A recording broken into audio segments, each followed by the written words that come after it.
दूसरे को मारकर खाइए, ये विकृति है। वो अपना खाए, मैं अपना खाऊं, ये प्रकृति है। लेकिन वो खा सके इसकी चिंता करके मैं खाऊं, ये संस्कृति है। और इसी बात का बड़ा आदमी कौन है? उसके घर कोई आता ही नहीं है। सुबह बाई घंटी बजाती है, शाम को दूध वाला, बीच में कोई आता ही नहीं है। मेरे पिताजी मेरे घर आते हैं तो वो लोगों से कहते हैं, बड़े खुश होते हैं, कहते हैं यार ये आदमी ठीक है, इसके यहाँ 10 आदमी चाय पीते हैं, 20 आदमी खाना खाते हैं, 5 आदमी सोते रहते हैं, ये ठीक है। मैं जोशी जी से असहमत हूं जो कह रहे हैं कि पहले शिक्षा लाइए। शिक्षा तो लाई है, लेकिन हिंदुस्तान की दुनिया की जितनी समस्याएं हैं वो किसने पैदा करी? आइए, शिक्षित लिखते हैं, अशिक्षित लिखते हैं और समस्या लिखते हैं। आइए, पहली समस्या बेरोजगारी, किसने पैदा करी भाई? शिक्षित लोगों ने, क्या अशिक्षित लोगों ने? शिक्षित लोगों ने। गांव में सबके पास रोजगार था, गांव में सब लोगों के पास कुछ ना कुछ काम था। लकड़ी वाले के पास लकड़ी का काम था, जूते वाले के पास जूते का काम था, लोहे वाले के पास लोहे का काम था। सब एक दूसरे को भोजन दे रहे थे, सब एक दूसरे को अन्न दे रहे थे, सबका काम चल रहा था। आपने सुना गांव में कोई भूखा मर गया? नहीं मरा। ये शिक्षित लोगों ने पैदा की। प्रदूषण किसने पैदा किया? गांव में प्रदूषण देखा कभी? किसने पैदा किया? शिक्षित लोगों ने। इससे क्या तय होता है कि शिक्षा आपको कार दे सकती है, लेकिन लर्निंग आपको संस्कार दे सकती है। आपको तय करना है कि बिना संस्कार की कार लेनी है कि संस्कार सहित कार लेनी है। अधिकतम पूरी लड़ाई बिना संस्कार की कार लेने की है। यही कारण है कि हमने इस जीवन को कष्ट का साधन बना दिया है। दूध में यूरिया मिलाया जा रहा है। जो यूरिया मिला रहा है उसको ये शर्म लिहाज नहीं है कि किसी की किडनी में जाएगा तो किसी का पति, किसी का बेटा, किसी का सुहाग, किसी की राखी सुनी हो जाएगी।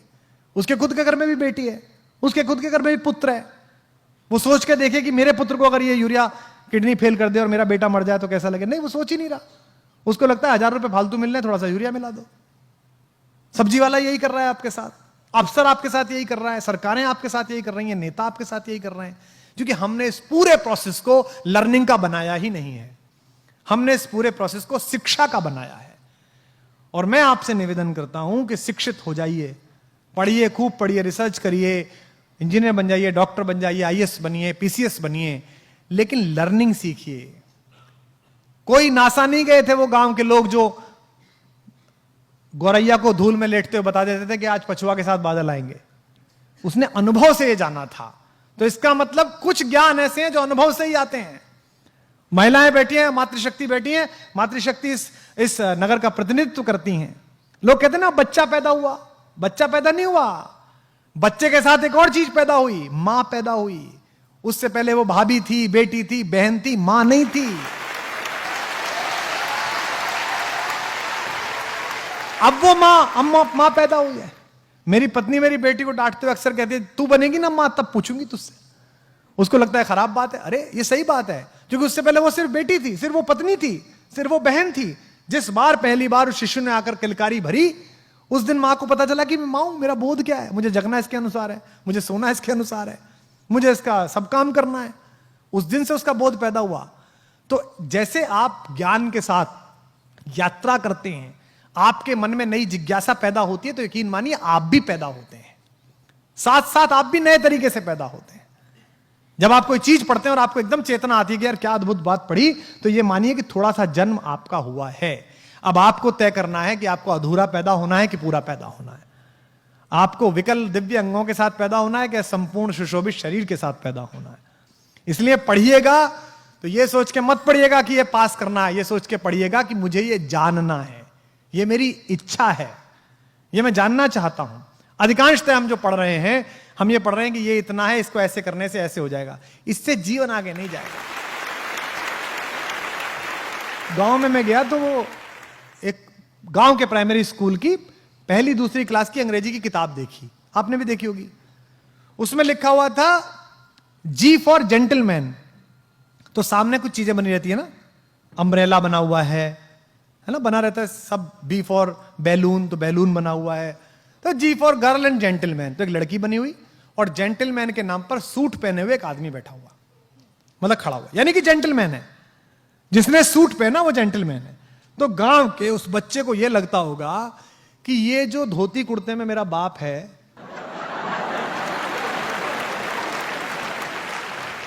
ये जो खेत में जाता है, गुरु ये जेंटलमैन नहीं है। जेंटलमैन कौन है?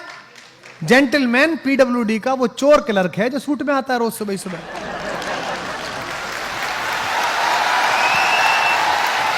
यही तो हुआ।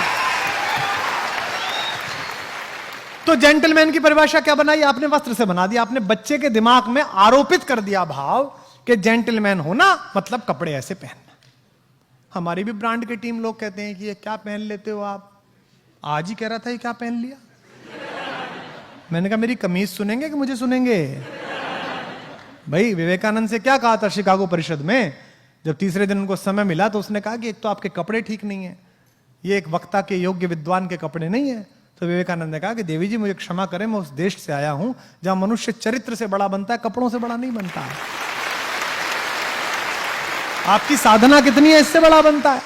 क्योंकि हमारे तो सबसे बड़े साधक के पास कपड़े ही नहीं है। हमारा जो सबसे बड़ा तपस्वी है, जिसने इस लोक मंगल के लिए पूरी पृथ्वी का जहर अपने कंठ में धारण किया है, वो तो बिना वस्त्र के बैठ जाता है। एक मृगछाला लपेटी और बैठ गए अपना हिमालय पे, कैलाश पे, डमरू हाथ में ले लिया। उनसे तो किसी ने नहीं कहा कि आपने कपड़े क्यों नहीं पहने साहब, आप ऐसे क्यों दिख रहे। और वो लोक मंगल का, समन्वय का सबसे बड़ा प्रतीक है हमारी पृथ्वी पर, हम सब आस्तिक लोगों के लिए। तो आपके चारों तरफ जो कुछ साधारण है उसी में असाधारण है। इसलिए जितने लोग यहां पर हैं, अगर परंपराओं से आपको कहानियां प्राप्त हुई हैं, पुराने लोग बैठे हैं, याद करिए कि बचपन में क्या कहानी थी। बचपन में कहानी थी कि आचार्य धौम्य ने अपने शिष्य आरुणि से कहा कि भाई मेरे खेत में पानी लगेगा, तुम वहां चले जाओ बेटा। तो वो चला गया, वहां मैंड गिर गई पानी को रोकने वाली, तो उसने अपना शरीर अड़ा लिया।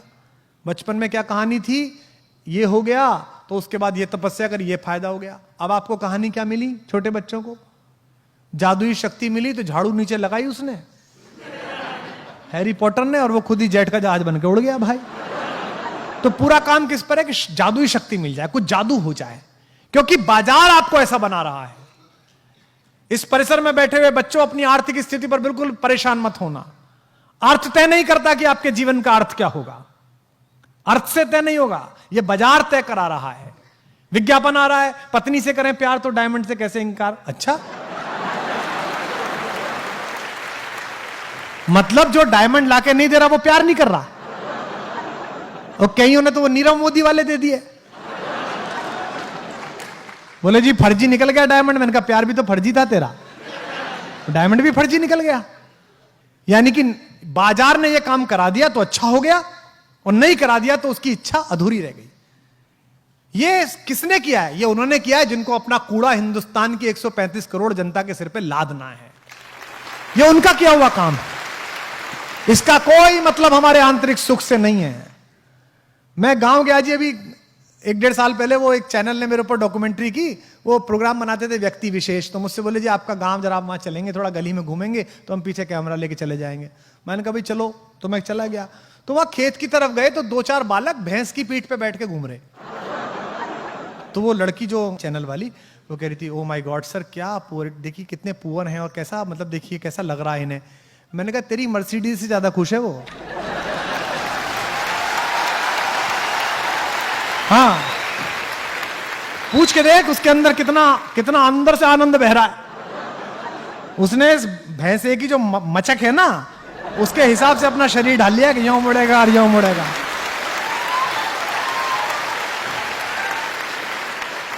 पर हमने बना लिया है।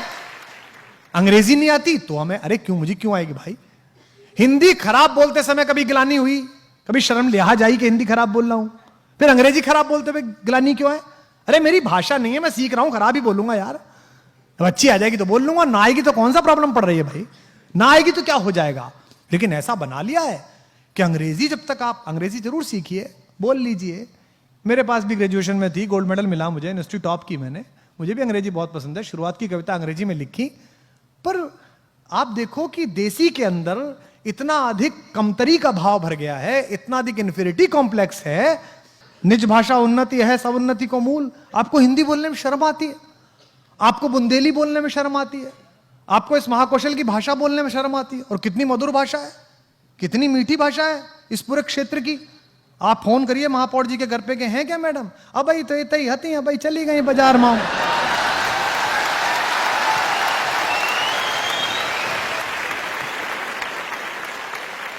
ये बेसिकली कमतरी है कि साहेब बोलता था तो नौकर भी बोलेगा।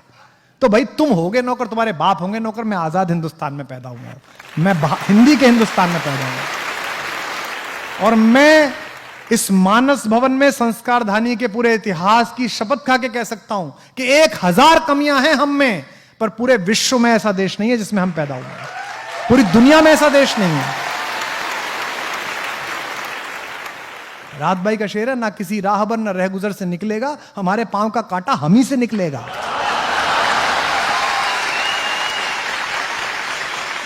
हम अपना काम कर लें। हिंदुस्तान कोई लाल किले का नाम नहीं है, हिंदुस्तान किसी पार्लियामेंट की बिल्डिंग का नाम नहीं है। 1/125 करोड़ हिंदुस्तान मैं हूं, 1/125 करोड़ हिंदुस्तान आप हैं। मैं अच्छा कवि बन जाऊं, आप अच्छे विद्यार्थी बन जाएं, हमारे हिस्से का हिंदुस्तान निर्माण प्रारंभ हो गया, भारत का निर्माण शुरू हो गया।